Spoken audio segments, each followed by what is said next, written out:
بسم اللہ الرحمن الرحیم۔ تمام سامعین کے بطور خاص ایک تتمہ ایک بات عرض ہے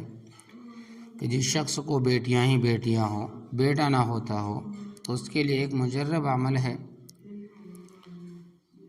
کہ وہ یہ ہے کہ بعض لوگوں کے یہاں صرف بیٹیاں ہی بیٹیاں پیدا ہوتی ہے، ان کو بیٹے کی خواہش ہوتی ہے، اور جن کے یہاں بیٹیاں ہوتی ہے ان کو ان کے رشتوں کی فکر بھی ہوتی ہے، جو ایک فطری بات ہے، شریعت اس سے انکار نہیں کرتی۔ اس کے لیے تدبیر کے درجے میں ایک عرض ہے، اگر کسی کے یہاں بیٹیاں ہی بیٹیاں ہو اور اس کے یہاں بیٹا نہ ہوتا ہو، تو اس کے لیے حضرت مولانا انور شاہ کشمیری رحمۃ اللہ علیہ نے اپنے بیان میں ایک عمل لکھا ہے، وہ یہ ہے کہ سورہ یوسف کو کسی کاغذ پر باریک باریک اس طرح لکھے کہ اس کے حروف نہ مٹیں، اور پھر اس کو موم جمع کر کے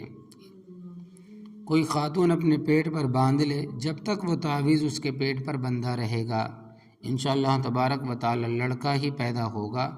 بعض دوستوں نے اس کا تجربہ کر کے بتایا، ہم نے اس کو درست پایا۔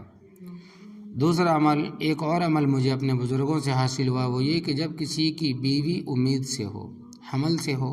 اور اس کی یہ خواہش ہو کہ اللہ تبارک و تعالی اپنے فضل سے بیٹا عطا فرما دے،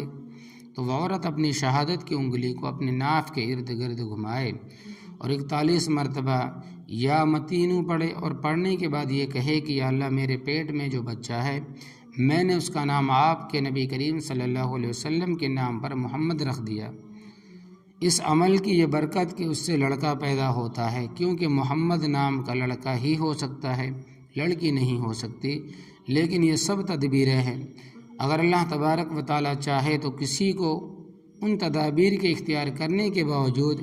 لڑکی عطا فرما دے، اور کتنے لوگ ایسے ہیں کہ ان کو ان تدبیروں کے بغیر لڑکا عطا فرما دیتے ہیں۔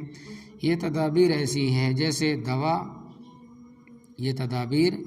ایسے ہی ہیں جیسے دوا، کہ ایک ہی دوا ایک وقت میں کام کرتی ہے اور دوسرے وقت میں کام نہیں کرتی۔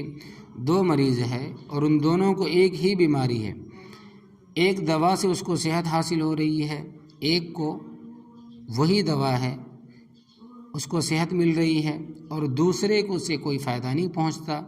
لہذا جس طرح دواؤں کے اثرات ہوتے ہیں، ان تدابیر کے اندر بھی اثرات ہوتے ہیں۔ وہ اثرات دراصل اللہ تبارک و تعالیٰ کے حکم کے محتاج ہیں۔ اب آدمی کا کام ہے کہ دوا بھی کرے، تدابیر بھی اختیار کرے، اور اس کے ساتھ دعا بھی اللہ تبارک و تعالیٰ سے کرتا رہے، پھر جو کچھ اللہ تبارک و تعالیٰ عطا فرمائے اس پر راضی رہے۔ اسی کا نام عبدیت اور بندگی ہے، تو اس پر عمل کرتے رہیں، اللہ تبارک و تعالیٰ قبولیت فرمائے گا۔